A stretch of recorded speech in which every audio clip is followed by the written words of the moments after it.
Good afternoon and welcome. Pnawnda croeso. I'm Adrian Wells. I'm Senior Lecturer in Mathematics at Swansea University, although in truth, having come from a school background, I'm much more forward-facing, and I'm the Area Coordinator for the Further Maths Support Programme based in Aberystwyth, but I cover the Eru area, which is Neathport, Talbot, Swansea, Pembrokeshire, Carmarthenshire, Powys and Ceredigion, so a good chunk of South and West Wales. Talking to you this afternoon about mathematics and further mathematics, and we'll try and cover some of the aspects for you.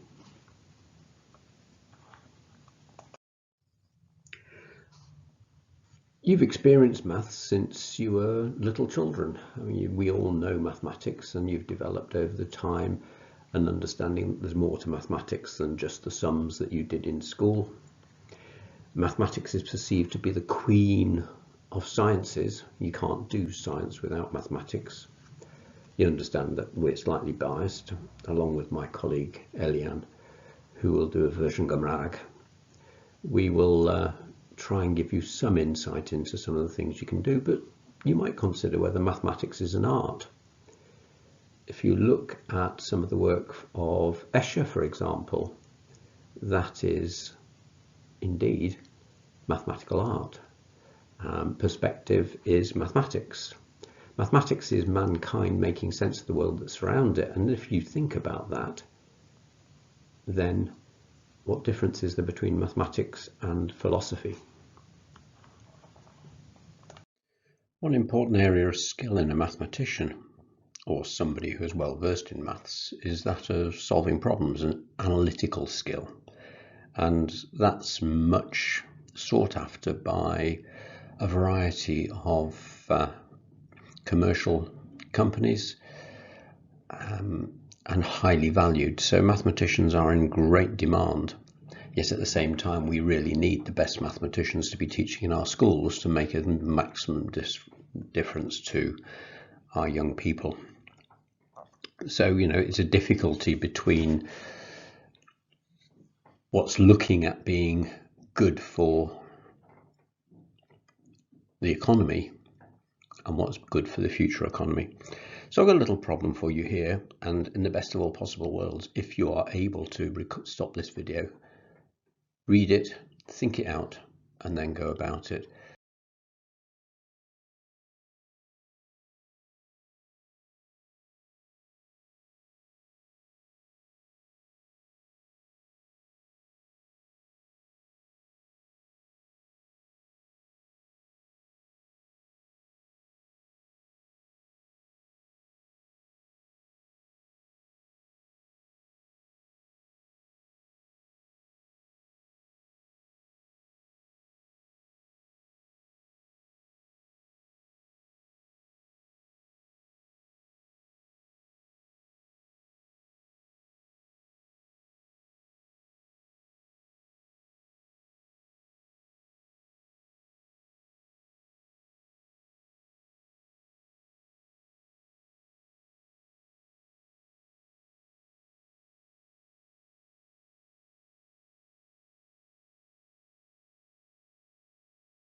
Clearly, if I want them in different piles, I need to be thinking in terms of different numbers in each. So I'm looking at having 1 in the first, 2 in the second, 3 in the third, 4, 5, 6, and because I'm a lazy so-and-so, plus 9. And we all know that we can actually do, even on our fingers, 1 plus 2 plus 3 plus 4 plus 5. But this gets us into an area of mathematics which is quite interesting. If you look at the first number and the last one and add them together, it gives me 10. If you look at the second one and the second to last one, it also gives me 10. And if you think about that, I've got 9 different numbers, therefore I've got 4 lots of 10. The middle one, which is the one that won't be paired, so I've got 4 lots of 10 plus 5. My total is 45. And seeing as I've only got 44 cubes, the answer is no, I can't do it. And this is an introduction, if you like, to Gaussian number theory. And Carl Friedrich Gauss is somebody worth looking up. We know that the sum of the numbers is 1/2 between r equals 1 and n, that is 1/2 n plus 1. And that's exactly what I've just used there in order to solve this problem.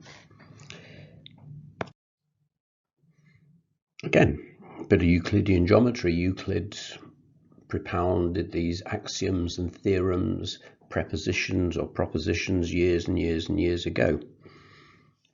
But to solve this problem, I don't need hard sums. The skill of a mathematician is finding an easy way of solving it. Again, in the best of all possible worlds, what you should do, if you can, is stop the video, have a try, have a think about this, and go from there.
Now, one thing that we need to do is to keep it really simple. And if I label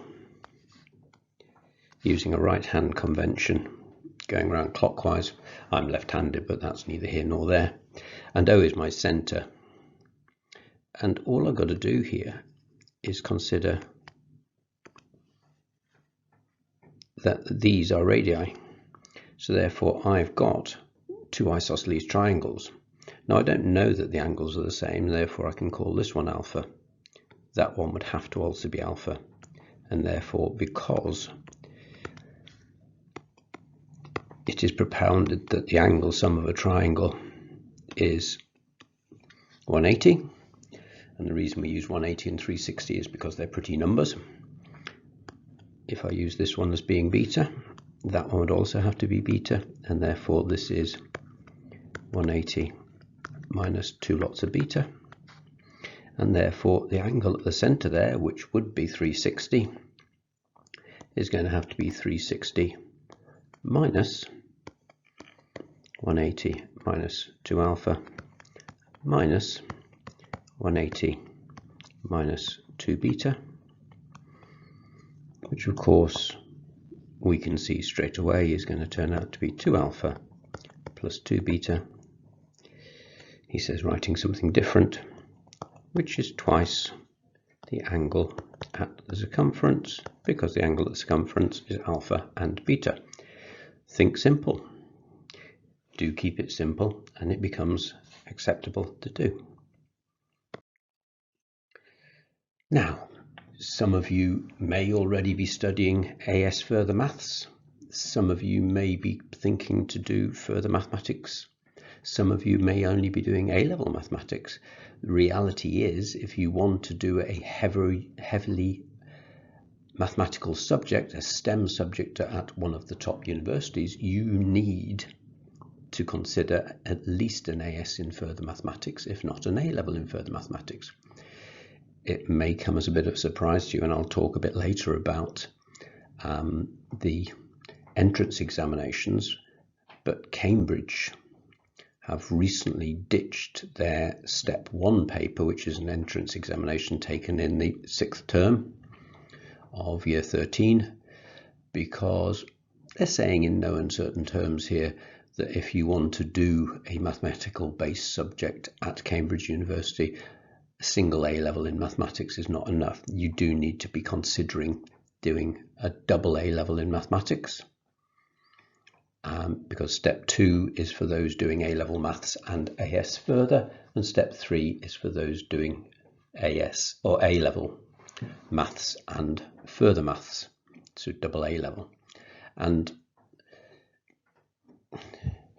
it won't debar you, but you need to consider,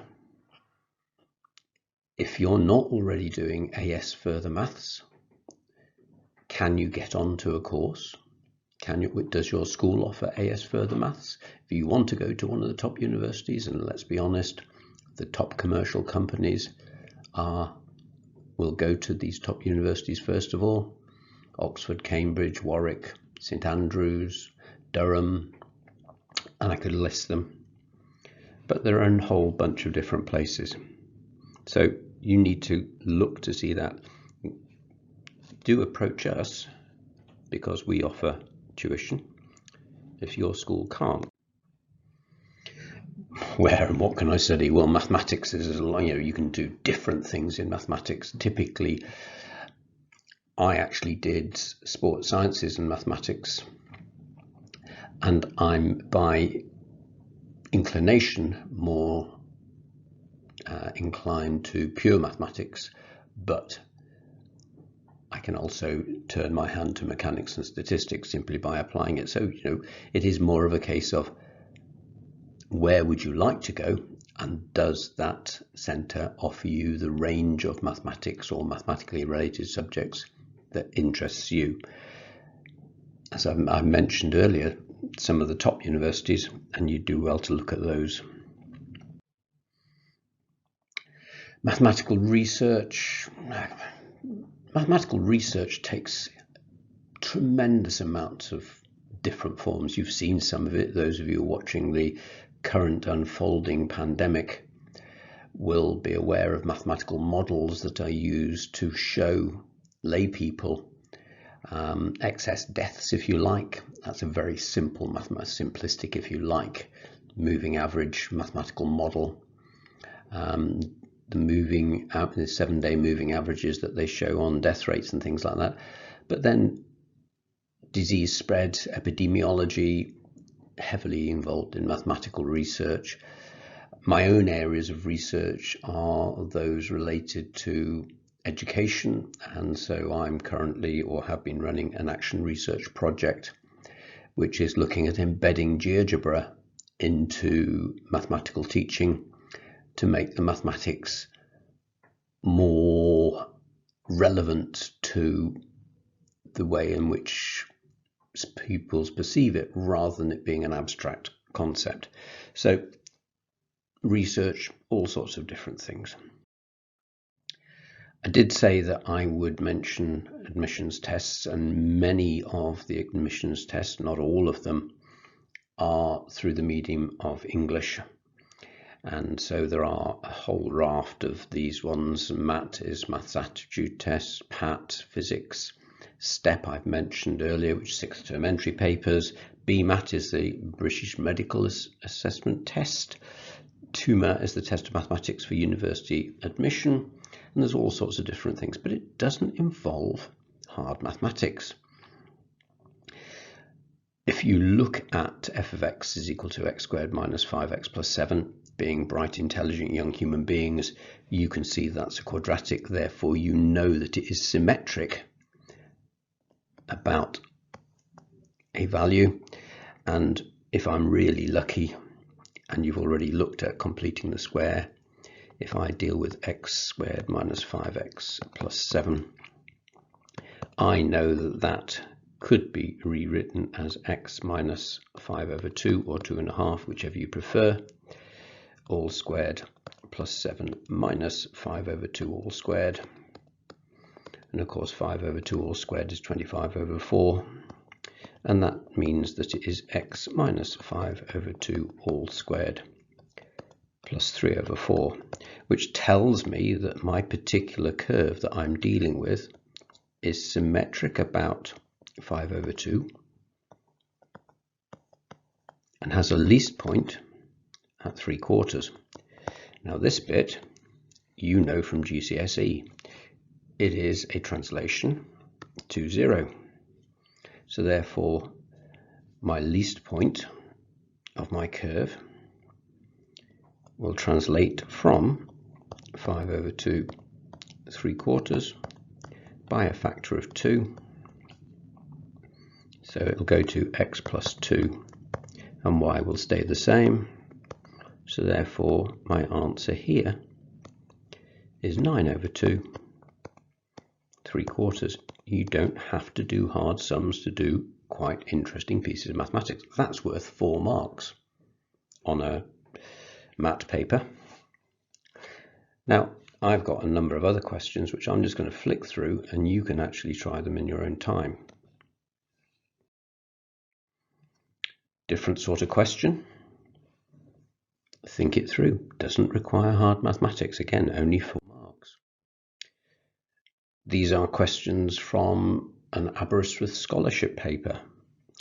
Drwth Gymraeg. If you're interested in doing mathematics, Drwth Gymraeg, then you need to be considering which university you apply to. Clearly, there's not a lot of point in applying to universities in England, because by and large they're unlikely to be able to allow you to do that in the language of your choice. Bit more of a difficult question. And if you want solutions to these, if you email me or my colleague Eliane Rind, we will happily do that, but it will take some time and effort, and you have got to actually do the necessary. Hello there, my name is Ben. I'm from Ammanford and I went to Ysgol Maes y Gwendraeth, where I studied maths, French, chemistry and physics for my A-levels. I am now fortunate enough to be studying maths at Cardiff University, and I'm going to give you a brief overview of the course and uni life in general. There are so many reasons why university has been such an exciting time for me, none more so than the wide range of interesting modules that are on offer. The first year of study offers a combination of core and optional modules, all of which are thoroughly enjoyable. In the first term, I had the opportunity to study 5 different modules, all of which focused on different fields of mathematics.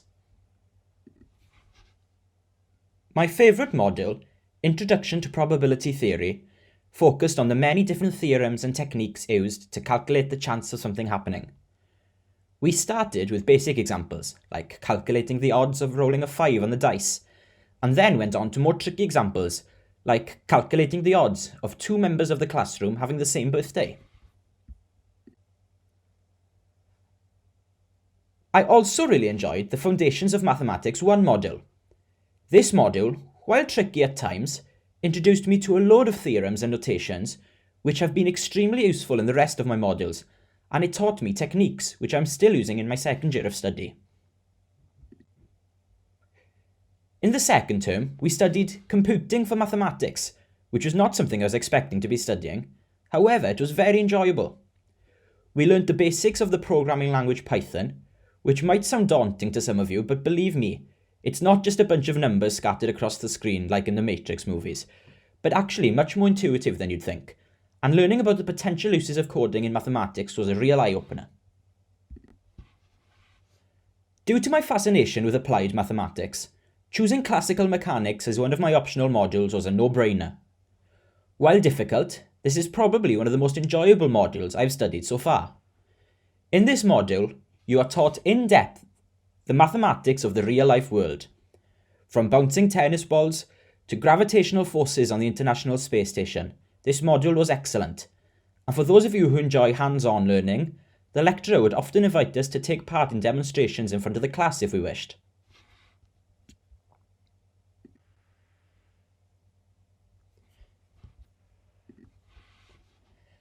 Make no mistake, university life is no walk in the park, and while the timetable might look much different to that which you are currently used to, you mustn't fall into the trap of assuming that you are only required to work during the 3 to 4 hours of scheduled daily lectures.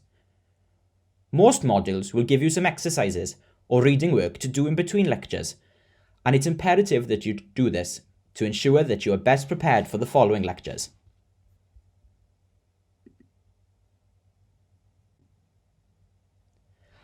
I know for a fact that none of you would be here today unless you're more than capable of doing a mathematics degree. However, from time to time, you might find yourself not understanding something or needing some help.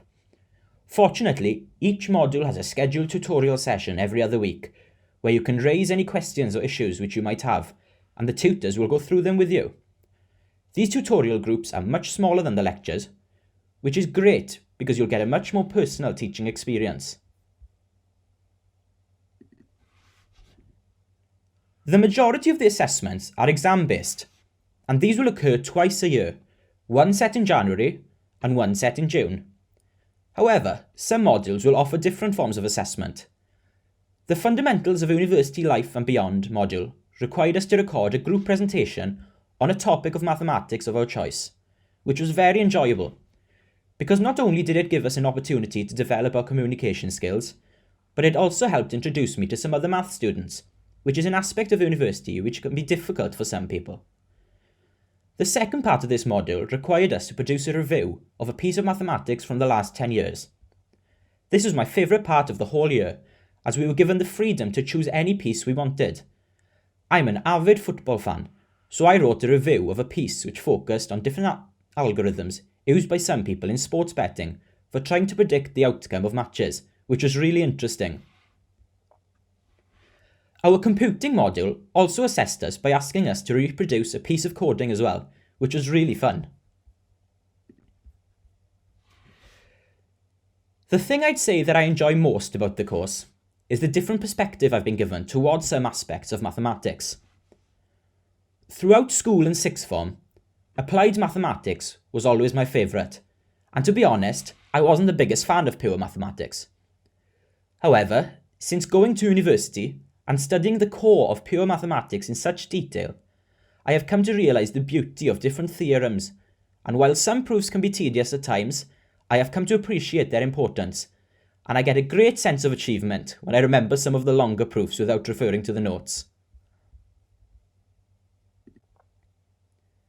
Another thing which I find to be great are the lecturers and personal tutors. They are always on hand to help, and you can email them at any time if you have any queries or problems that you need assistance with urgently. Or you can even arrange a meeting with them within their office hours to go over any aspect of the work you find difficult. The weekly tutorials are also a great opportunity to bring up any issues or questions that you have about the work with the tutors.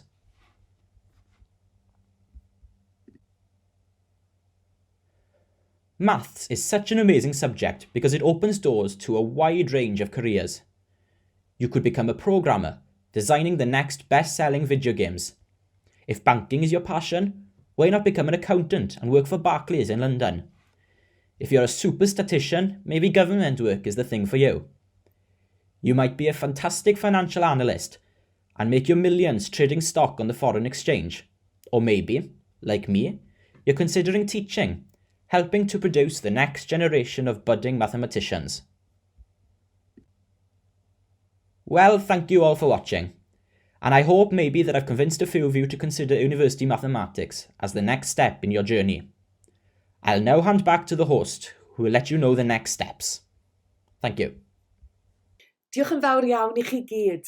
To all our partner university academics, Seren alumni and undergraduates, thank you for giving us a taste of what university study is really like. Gwnewch yn fawr o'r cyfnod yma I ymchwilio ymhellach. I know there's a lot to think about, but exploring a range of subjects at this stage is a great way to work out exactly what you want to spend 3 or 4 years at university doing. The next masterclass session begins at 2:50. Felly cymerwch hoi fach cyn mynd draw i'r lobby. Stretch your legs, take a comfort break, and head over to the lobby to click on your final masterclass subject.